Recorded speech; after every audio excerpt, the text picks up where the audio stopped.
My name is James Kerr. My sort of sweet spot is culture, leadership, and mindset. How do we create the conditions for high performance?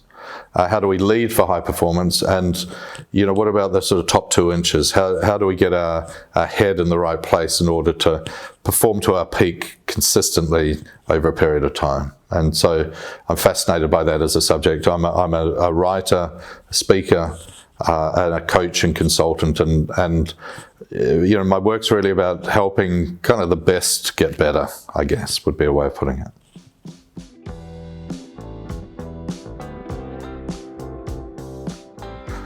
Wow, it's a great question. I think a high-performing culture is fundamentally a learning environment. It's about growth. The word culture comes from the same root as to cultivate, to create a place for people to grow. And so if you start with that idea, if you like, you can translate that into the diversity, inclusion space, if you like. It's like, well, what kind of culture do we need to create in which, the neurodivergent have a place? Or people who are not us have a place? Or the quiet voices from the corner that might not otherwise be heard, get heard. And so as a leader, if we can create a space in which everybody grows, not just some people, then you've got the best of both worlds. You've got a genuinely emotionally intelligent environment that encourages growth in whatever direction people are growing. But it also creates the kind of safe space, the psychological safety that you need in order to create that cognitive diversity, if you like, where you're getting a lot of different perspectives and viewpoints. And that's a really healthy thing. In biology, they talk about kind of hybrid vitality. The idea that if you get interbreeding of the same ideas all the time, it's not a good look in any way. But you need to introduce new ideas, new perspectives, new ways of thinking into an environment, and you get a vibrancy from that. And I think that's a lot of the time the diversity and inclusion thing gets talked about as like it's altruistic, it's almost like a charitable gesture. But it's much better to frame it like, actually, how do we create a healthier, more vital, more vibrant community of contribution? And then you turn what is a should into a, we have to, we must. And it begins with that idea of creating the conditions for human growth, which is around psychological safety, which is not, by the way, pink and fluffy. It means the stuff that needs to get said can get said. It's authentic and honest, of clarity of role and responsibility, of a high premium on accountability.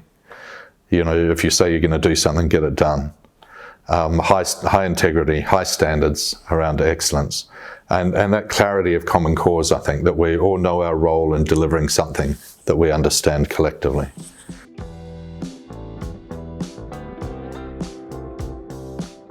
Legacy's been fantastic for me in terms of it's given me permission to go into many different environments, and so going into those environments from sort of special force units to international cricket teams to West Point to businesses all around the world, I've learned a lot, and it's been a tumultuous 10 years. For me, the most interesting thing is what hasn't changed. There's a great line from Bill Bernbach, who was one of the original Mad Men. He said, technology changes everything, but human beings remain the same. And I think with all of this disruption that we've been going through, I think some of those core human traits that are true for us all and always have been around our need for belonging, our need for purpose, the fact that values unite us if we're aligned around values, that storytelling and stories are really important, that good people want to be good at what they want to be good at, that autonomy is really important to people, and being micromanaged is a terrible thing, that being connected on a human level is hugely important to people, that authenticity tends to overcome kind of superficial things. All of those things remain really, really true, and I think always will be. And I think part of the success, if you like, of Legacy has been a kind of a validation of some of those human truths, I think. And so technology and the world will keep on changing, but there are some fundamentals around the way that human beings work well together that I think remain true.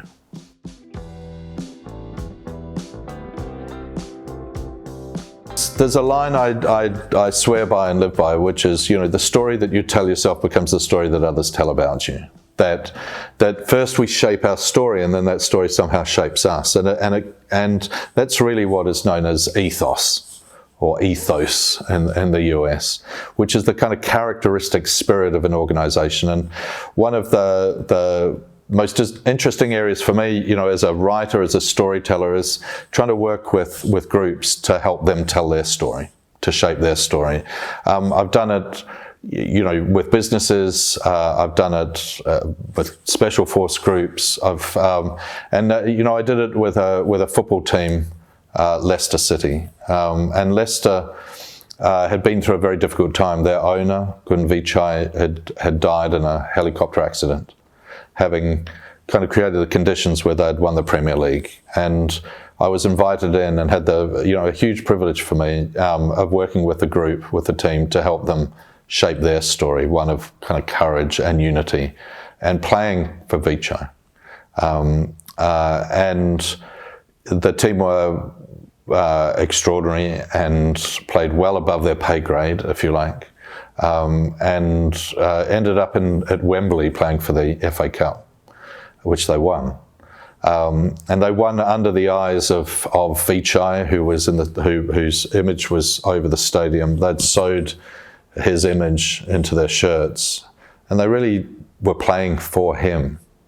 And I think what it illustrates is two things. One is the power of an ethos, knowing who you are and what you stand for, what you won't, where you're going, why it matters, those kind of purposeful, big questions. And it also illustrates that power of purpose. If you've got something big to play for, you tend to play big. And they were playing for, really, to honour someone extraordinary. And in doing so, they became extraordinary, I think. And they went out there and kind of did the business. And there are a lot of other examples. The US national women's team, again, football, soccer in the US, who they came together around the idea that, and this is their words, not mine, I just hasten to add, that playing like a girl is a compliment. And they set out to not be humble, but to be badass. And what's extraordinary about them is they dominated on the field, but they also became the first women's international team to achieve pay parity with their male counterparts. Love them or hate them, they set out to achieve something and they achieved it. And I think by doing the hard work early, having those conversations, deciding who you are and what you want to become, and therefore who you have to be and how you have to behave, sets that cultural framework that when the season gets tough or the competition is hard, that's when it really makes a difference, because you've got these kind of guide rails that help propel you. Identity becomes hugely important.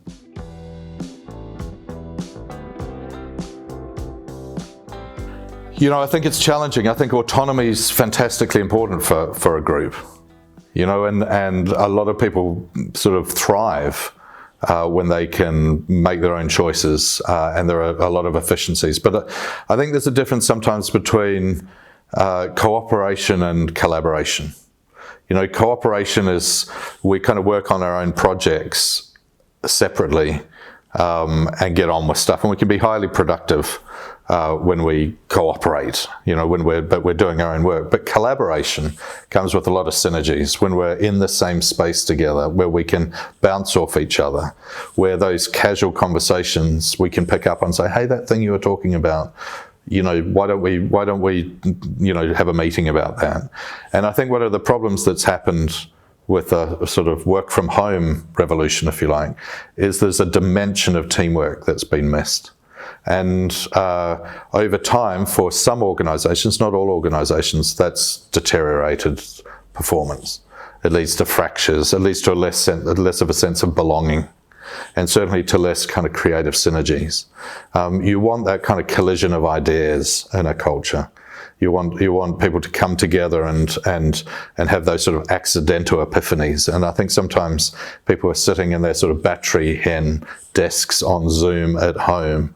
You can miss a lot of that. So I think there are advantages, but quite a lot of disadvantages as well.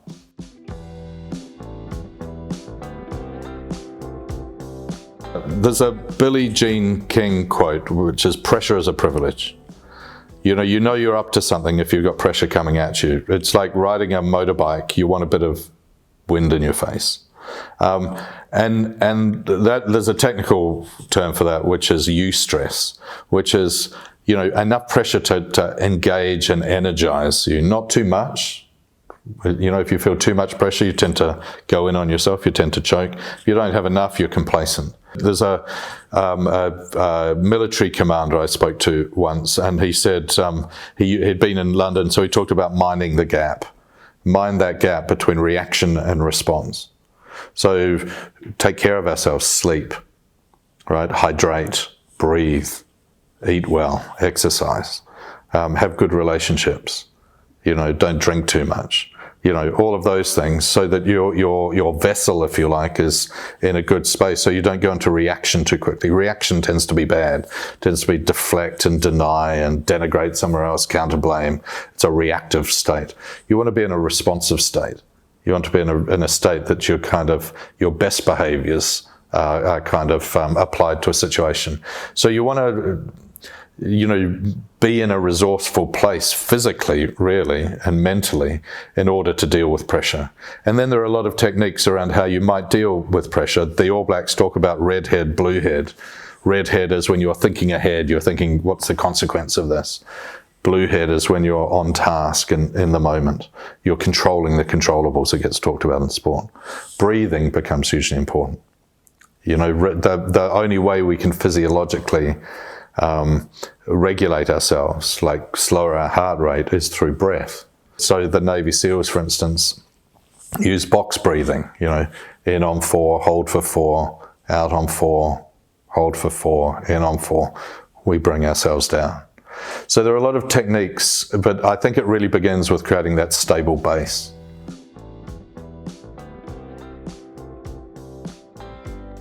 I've got a couple of books to finish. My main one is called Ethos. I'm really looking at creating the conditions for growth as a culture, as a climate, and the growth of ourselves as leaders. To go in a little bit more into the kind of the how of creating a high performance environment. Thank you.